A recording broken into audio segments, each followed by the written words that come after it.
बच्चों, चलो आज एक कहानी सुनते हैं। इस कहानी में हमें बताया है कि कैसे हमें अपनी पालतू जानवरों के साथ प्रेम भरा व्यवहार करना चाहिए। कहानी का नाम है दो बैलों की कथा। झूरी के पास दो बैल थे। उनके नाम थे हीरा और मोती। दोनों में बहुत प्यार था। वे नाद में एक साथ मुंह डालते और एक साथ मुंह हटाते। नाद मतलब जिसमें वो खाना खाते हैं। झूरी भी उनके चारे पानी का बड़ा ध्यान रखता। वह कभी भी उन्हें मारता पीटता नहीं था। इस कारण दोनों बैल भी झूरी को बहुत प्यार करते थे। एक बार झूरी की पत्नी का भाई गया दोनों बैलों को अपने साथ गांव ले जाने लगा। बैलों को बड़ा आश्चर्य हुआ कि उन्हें गया क्यों और कहाँ लिए जा रहा है। रास्ते में उन्होंने उसे बहुत तंग किया। मोती बाएं भागता तो हीरा दाएं। किसी प्रकार दोनों को लेकर गया अपने घर पहुंचा। घर पहुंचकर गया ने उनके सामने रूखा सूखा भूसा डाल दिया, जिसे दोनों बैलों ने छुआ तक नहीं। रात होने पर बैलों ने वहां से भाग जाने का निश्चय किया। उन्होंने जोर लगाकर रस्सियां तोड़ डाली और भाग चले। सुबह उठकर जब झूरी ने उन्हें थान पर खड़े देखा तो सब कुछ समझ गया। वह प्यार से उन पर हाथ फेरने लगा, लेकिन झूरी की पत्नी जल भुन गई। उसने उनके सामने रूखा सूखा भूसा डाल दिया। फिर वे खुश थे। अगले दिन गया फिर आया। इस बार वह बैलों को गाड़ी में जोत कर ले चला। रास्ते में मोती की इच्छा हुई कि गाड़ी गड्ढे में ढकेल दे, पर हीरा समझदार था।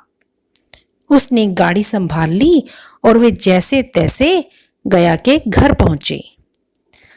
अब गया ने उनसे बहुत सख्त काम लेना शुरू किया। वह उन्हें दिन भर हल में जोतता और जब तब उन्हें मारता पीटता। वे लाचार निगाहों से एक दूसरे को देखते। गया के घर में एक छोटी लड़की रहती थी। वह रात को चुपके से उन्हें रोटी खिलाती। दोनों बैल उसके प्यार के आगे अपमान और मार भूल जाते।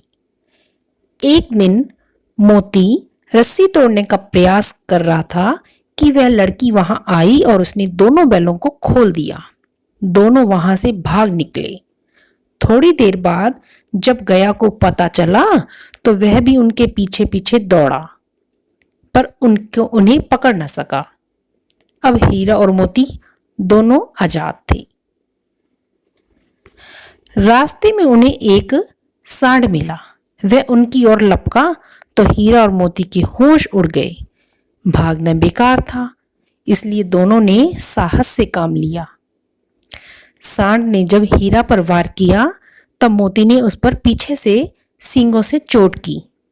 सांड घबराया। वह किसी एक को तो मारकर कचूमर निकाल देता, पर यहाँ तो दो थे। मोती कुछ दूर उसके पीछे दौड़ा, पर हीरा ने उसे दूर न जाने दिया। अब दोनों बड़े प्रसन्न थे। आगे चले तो मटर का खेत दिखाई दिया। भूख तो लग ही रही थी। हरी हरी मटर देखकर उनकी भूख और भी तेज हो गई। वे खेत में घुस गए मटर खाने। अभी पेट भरा भी ना था कि खेत के रखवाले ने उन्हें चारों ओर से घेर कर पकड़ लिया और कौंजी हाउस में बंद कर दिया। हीरा और मोती ने देखा कि कौंजी हाउस में और भी कई जानवर थे। ये कहाँ आ फंसे, उन्होंने सोचा। रात हुई। मोती ने हीरा से कहा, अगर दीवार तोड़ दी जाए तो बाहर निकलना आसान हो जाएगा। उसने सींगों से दीवार गिराने का प्रयत्न किया। 2-4 चोटों में ही थोड़ी सी दीवार गिर गई। दीवार में रास्ता बनते ही पहले तो घोड़ियां भागी, फिर भैंसें और बकरियां। मोती ने गधों को भी सींग मार मार कर भगा दिया। उसने हीरा से भी भाग चलने को कहा, पर हीरा ने मना कर दिया। सुबह होने पर कौंजी हाउस वालों ने हीरा और मोती को नीलाम कर दिया। नीलामी में सबसे ऊंची बोली बोलकर एक व्यापारी ने उन्हें खरीद लिया। वह दोनों को अपने गांव की ओर ले चला। मार खाते खाते और भूख सहते सहते दोनों बहुत कमजोर हो गए थे। वे चुपचाप व्यापारी के साथ चलने लगे। रास्ता उन्हें जाना पहचाना लगा तो ना जाने कहां से दम आ गया। वे दोनों तेजी से भागे, आगे आगे बैल, पीछे पीछे व्यापारी। जब तक वे उन्हें पकड़े तब तक दोनों बैल अपने घर पहुंच चुके थे।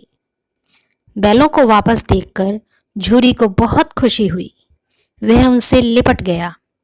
इतने में व्यापारी भी वहां आ पहुंचा। मोती ने आव देखा ना ताव, वह व्यापारी पर झपटा। व्यापारी जान बचाकर वहां से भागा। झूरी की पत्नी भी वहां आ गई और उसने दोनों बैलों को माथे चूम लिए। आपको अगर ये कहानी पसंद आई हो तो प्लीज़ लाइक ज़रूर कीजिए और मेरे चैनल को सब्सक्राइब भी ज़रूर कीजिए। Thank you.